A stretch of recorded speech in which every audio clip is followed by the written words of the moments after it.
Hi guys, welcome to the Don't Poo Poo My Woo Woo channel. I'm Angie McMann.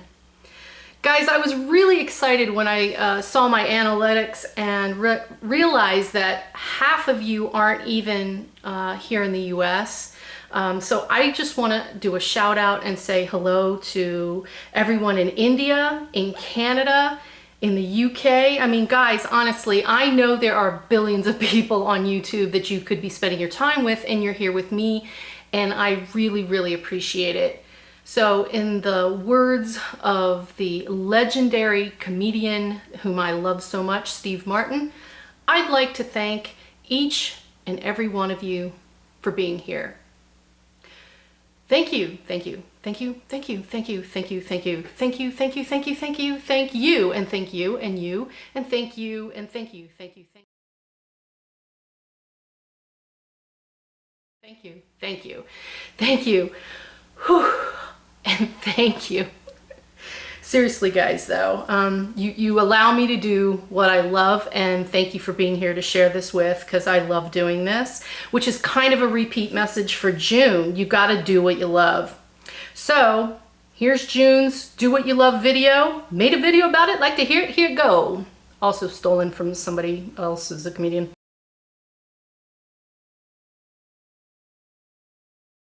So June is about pushing forward and smashing our goals.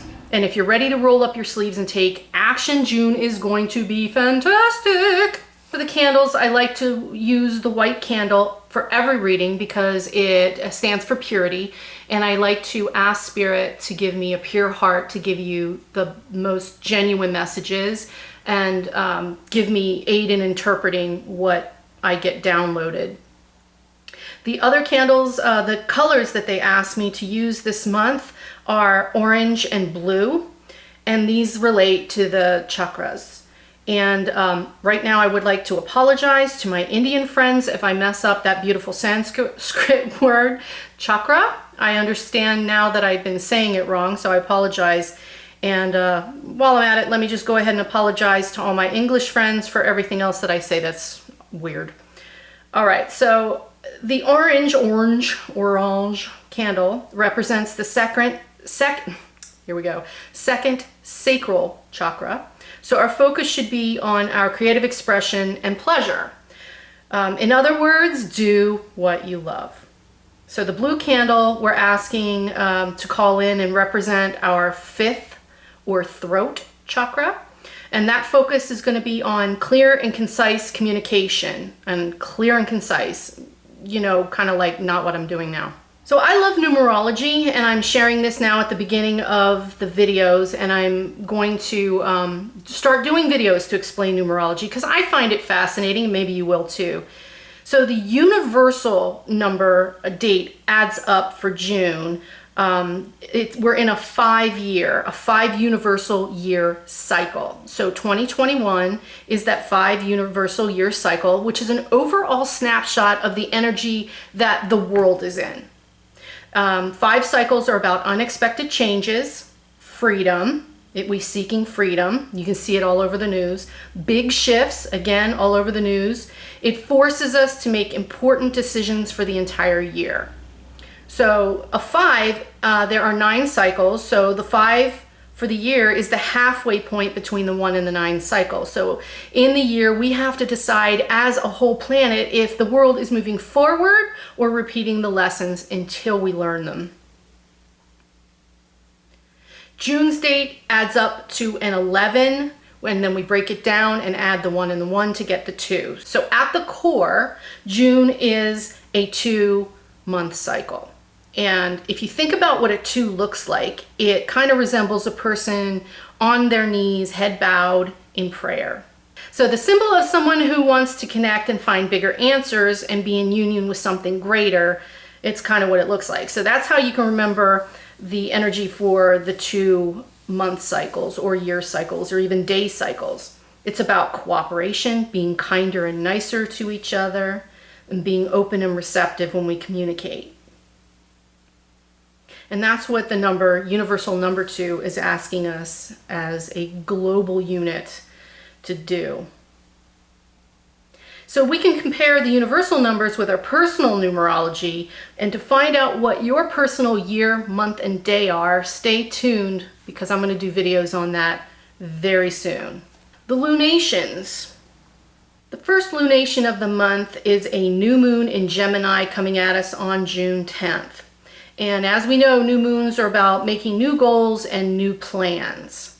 So this moon cycle will demand a transition, but you want to be careful that you're not going to be impulsive. It's about planning, consideration, paying attention to what you want to do, setting, making plans.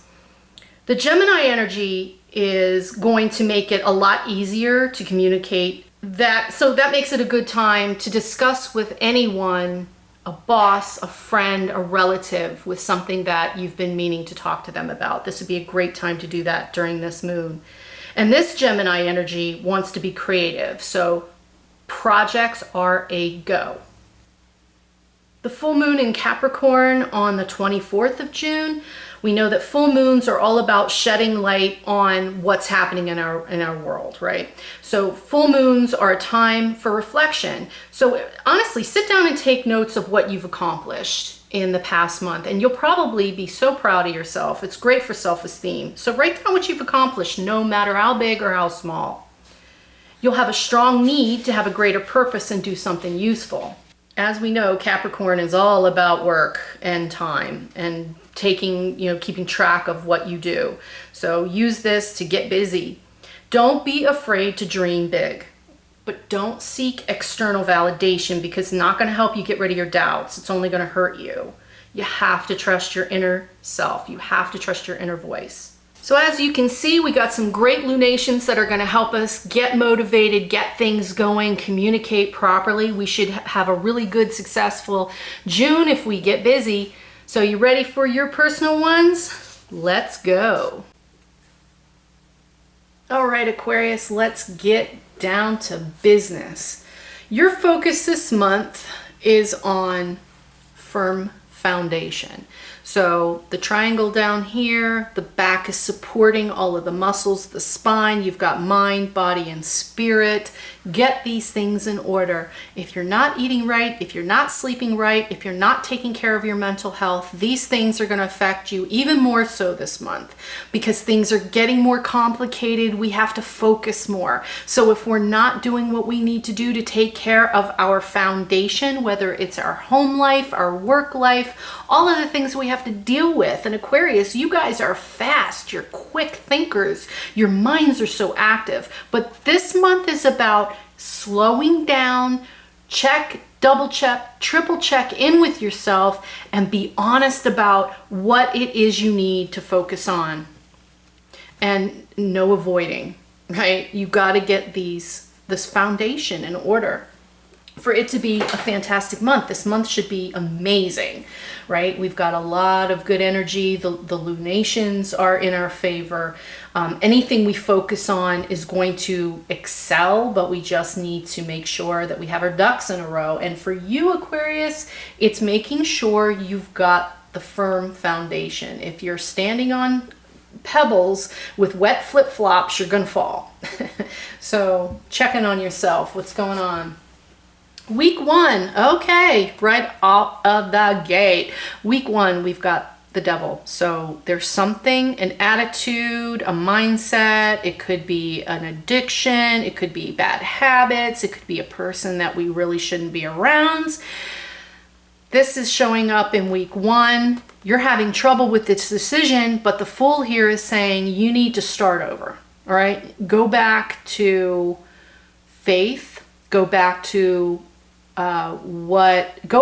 figure something new out, because it looks like in week 1 it's time to address something that's not working, whatever that means for you, right? This guy has got literally a fly in the middle of his forehead, so something is holding on, something has got you, something's got you in its grip. This could even be a Capricorn, because this is the card for Capricorn. So whoever out there needs to hear this, check in on where you're stuck, that you act like you have a blindfold and you're not seeing it, but it's very obvious and it's time to start over. Whatever that means for you, Aquarius, whatever that means for you. Week 2, Page of Swords. Young energy of making plans, getting ducks in a row. You know, swords are you guys. You guys are the sword energy. The Knight of Rods. The Knight of Rods is about bringing the passion, the fire, getting yourself motivated, right? So if you're coming off a week 1 where you're getting next to Jesus meeting with yourself and you're saying, all right, that didn't work. You're making your plans here and this guy's going to bring you the motivation. So pray, meditate, take time to think about what it is that you need, right? Here's the Ace of Rods. This is the beginning of getting stuff done. This is the beginning of doing, actually in the heart of getting past week 1's energy of being stuck. Week 2 is you moving out of it, finding the motivation. Week 3, King of Cups, 9 of Cups, nice, and Justice. So if you give yourself this King of Cups energy, this love, this masculine, firm stability, do that for yourself. You've got your wishes fulfilled, and here's the Justice. So you're going to reap what you sow. If you're out of balance, here's the Sword of Truth. She's holding the Sword of Truth. And this scale is out of balance, and she's going to make the judgment call on it. So in week 3, you can be this King of Cups energy for yourself by nurturing in that fatherly, stern, no more excuses kind of way. It's going to bring all of your wishes and find that balance, okay? Because we know we reap what we sow. When we go outside in the rain, we're going to get wet. So we can't be surprised when things don't work out. And we know that you can figure this out. You've got it. And here's your call to judgment in week 4. You're being asked to find your path. Here's you sparring. You might want to put that idea off of someone else. And here is the beginning of something that you love. So the message for the month of Find What You Love, you got to take care of something in the first week and really take care of it by week 3, because then it'll all fall into place. It'll become clear on a divine level. And you might even be arguing with yourself that that's not it, or you might be arguing with yourself. But if you put this, sit down and brainstorm with yourself, or between you and God, between you and the universe, you and your higher self, whatever that is for you. By week 4, at the end of week 4, you've got the Page of Cups, which is here. You'll be able to, feed yourself. That little bit of nurturing is going to grow. Pages are new energy. So it looks like you will find the nurturing you need, but this is for you. But listen to the higher powers, listen to your higher self, and it'll all fall in place. And you're going to know it by week 4 if you do the work, right? Bounce the ideas off of other people if you need to. Find a counselor, get some help, but you got it. If you need. Not saying you will have to, but if you get really confused, don't be afraid to find someone to help you nurture. And then the very nubbin at the end of the month for you, Aquarius, is that 5 of Swords and the 2 of Wands. And the 5 of Swords is winning, but with a battle. Something's going to have to go. Okay? That something, it's the end of the war, and this guy won, but something had to go. Something had to die for it to happen, because this is having the world ahead of you, having the world in your hand, having options, and being able to move forward. But it looks like something had to go. And only you know what that is, Aquarius. So get next to yourself, figure this out, take a good hard look at your foundation. What's going on? What's going on in your mind? What's going on in your house? What's going on with your diet, your sleep? And figure that out. And we know you will, because Aquarius, you like to figure out puzzles. So yeah, looks like a little hard work for you, Aquarius, for June, but you'll be fine. We know you will, because here's the world ahead of you. Okay, I hope that helped. Please like, subscribe, and share. Comment. I'd love to hear from you how this worked out for you for June. And I hope to see you back in July. Take care.